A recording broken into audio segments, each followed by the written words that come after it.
Picture this. You are 28 years old, standing in a low-ceilinged, oak-paneled hall that smells like tallow and damp rushes.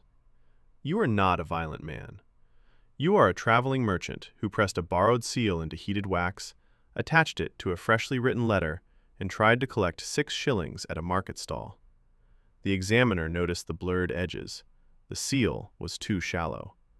You are now in the dock, wrists at the rail, looking at a heavy-set man in a black wool robe who is reading from a rolled parchment. He finishes. The constable to your right writes something in a ledger. You are not going to hang. You are, however, going to lose both ears. Oh, hey there. I'm your host, Dead, and here to walk you through one of the most procedurally deranged punishments the English legal system ever handed to a living person: bilateral auricular avulsion with secondary hemorrhagic risk, or, as the court record puts it, cropping of the ears. You committed no capital crime. The court let you live. Then it made sure you could never speak in one again. Let's find out what that actually costs your body. The Statute of Forgery, enacted under Elizabeth I in 1563, prescribed pillory and ear removal as the standard non-capital sentence for forging letters of credit. Not hanging, not prison. The state's chosen response was to permanently rearrange your face so that every stranger you met for the rest of your life would know what you had done. The punishment is the announcement. Here is the anatomy you need to understand.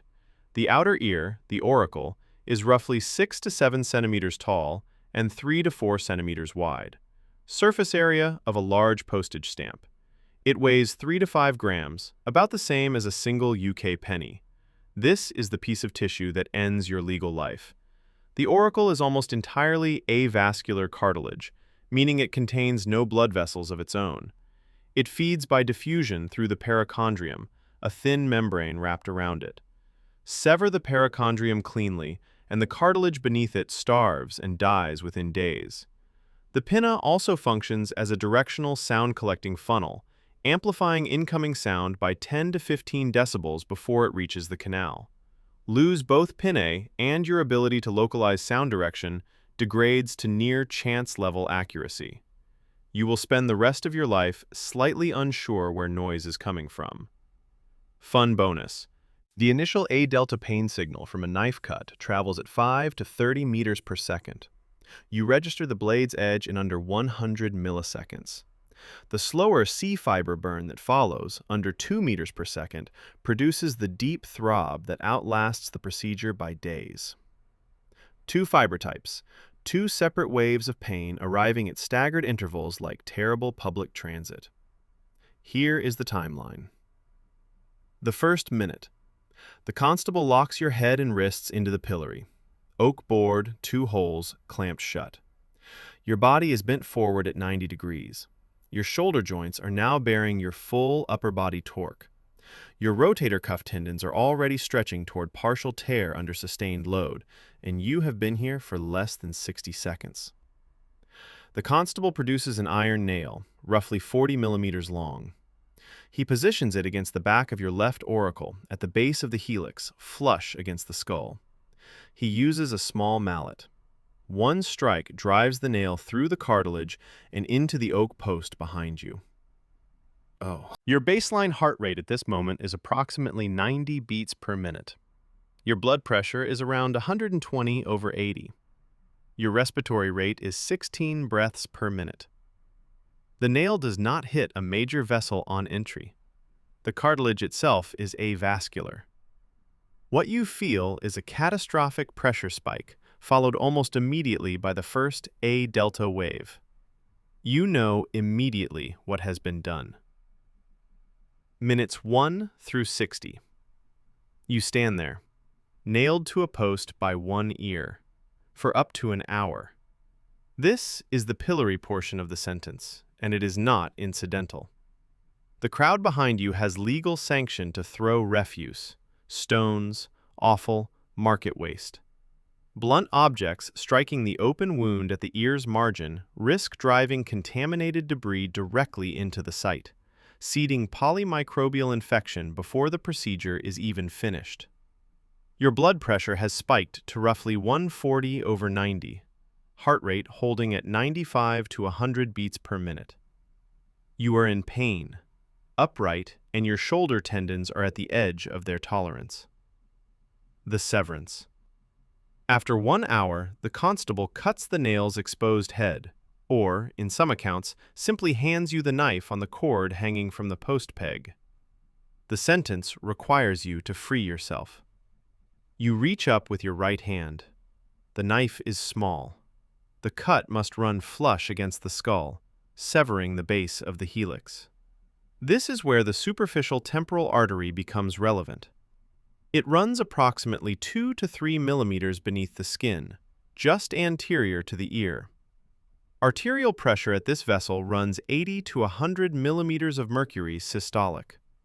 Nick it, and you get rhythmic blood jets synchronized with your own heartbeat. The cut through the perichondrium also triggers a massive vagal nerve response. Your heart rate drops from 90 to below 50 beats per minute within seconds. Blood pressure falls. Cerebral perfusion drops. You lose consciousness while still locked in the pillory, hanging by your wrists and neck against the wood. Bystanders called it swooning at the post.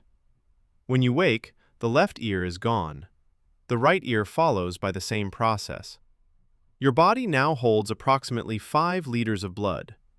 If you have lost 750 milliliters, 15% of total volume, compensatory tachycardia pushes your heart rate above 100 beats per minute. Your skin blanches. Your hands tremble. Peripheral vessels are constricting to protect core organs. You are conscious. Your blood pressure is still holding. You are not dying today. Probably. Days 2 through 7. There is no sterile technique in 1570s England. The knife is unsterilized. The stump is dressed with cloth soaked in wine or vinegar at best. Staphylococcus aureus colonizes the wound surface within 4 to 6 hours. Within 48 to 72 hours, cellulitis spreads up the scalp. Within 5 to 7 days, in untreated cases, bacteremia follows, bacteria in the bloodstream. Once septicemia is established, pre-modern mortality runs above 70%. Fever spikes above 40 degrees Celsius. Pulse races above 120 beats per minute. Blood pressure collapses below 80 systolic. The inflammatory cascade begins destroying its own tissue. You were not sentenced to death. The wound is working on a different schedule. Oh, also, at some point before you were nailed to the post, a hot iron brand at 700 to 900 degrees Celsius was pressed to your cheek for 2 to 3 seconds. The letter F for forger. Full thickness, 3rd degree burn, dermis destroyed, subcutaneous capillaries sealed. Paradoxically, the thermal destruction slowed infection at the brand site, while the ear stumps nearby remained open and wet. 2-for-1 special. Alright, but what does this actually feel like? The nail going through the cartilage is not like a cut. Survivors of comparable modern trauma, industrial piercings gone wrong, shrapnel through the auricle, describe it as a deep, compressive shock. Not sharp initially. A pressure that feels like something has gone structurally wrong with your skull. Then the sharp signal arrives, delayed by less than a second, and it is precise and absolute. The hour at the post is its own category. Your ear is tethered to a movable oak. Every involuntary movement, every flinch from a thrown object, every shift of weight to ease the shoulder load translates directly into traction force on the nail site. Survivors of prolonged pillory exposure describe dissociation from the body's lower signals as the nervous system begins triaging. You stop feeling your hands. The shoulder ache recedes into background noise because the ear is louder. The self-severance is the worst moment. Not because of blood, because you are making a decision. Some survivors describe the instant before the cut as the longest pause of their lives, longer than the sentencing, longer than the arrest. You already know what comes next. You're the one holding the knife. After, the acoustic world changes permanently. The pinna's 10 to 15 decibel amplification is gone. Market squares sound like you are hearing them from the wrong room. You turn toward sounds that have already passed. And when you walk into a new town and pull your cap down, someone always notices the walnut-sized, puckered hollows on either side of your skull. Scar contracture over 6 to 8 weeks pulls the surrounding scalp inward. It is not concealable. Every magistrate who sees it knows. You cannot sue. You cannot testify. You cannot trade under your own bond. Your face is now a permanent legal document that reads, "Do not trust this man in court." The statute that was designed to mark you as untrustworthy also made it impossible for anyone to ever prove in court that you did anything wrong again. Congratulations, you are legally invisible. Roughly 3,000 to 5,000 men were sentenced to ear cropping under Tudor vagrancy and forgery statutes between 1547 and 1600. Most survived the procedure. Fewer survived the infection. None of them got their ears back. Quick PSA from your dead host. Do not forge letters of credit. The margin on 6 shillings is not worth 2 ears and permanent legal non-existence. Turns out this is one of those situations where common sense had a better yield than crime. Hit subscribe if you want to keep exploring the worst ways to go. I'll be here. I'm dead.